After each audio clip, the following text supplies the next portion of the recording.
At the intersection of Duro Second Line and Country Road 6, a few kilometers northeast of the town of Lakeridge in Ontario, exists this outcrop of the Canadian Shield.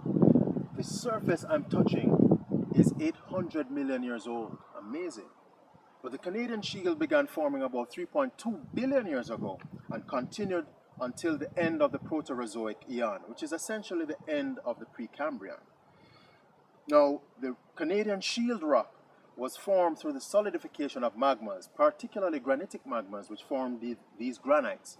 Some have been metamorphosed into gneisses, but here they're exposed as granites. Now, these rocks of the Canadian Shield form sequence 1 of our generalized cross-section of Ontario.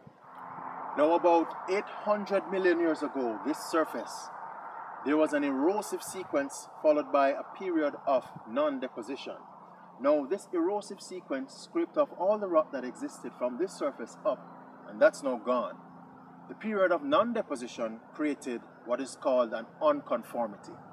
At the end of the period of non-deposition, about 570 million years ago, on top of this surface, sediments from a warm sea that inundated Ontario were laid down. Now, these sediments also had in them shells and skeletons of animals that lived and died in that ocean.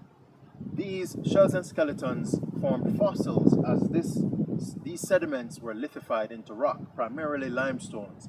And this limestone became a fossiliferous limestone, fossil-rich limestone. And the boundary between the two represents an unconformity.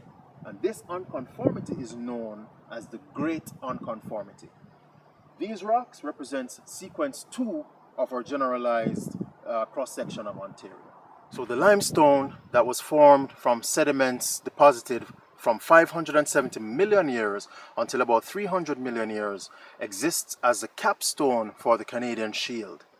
And you can do your test by dropping dilute hydrochloric acid and you can see the fizzing.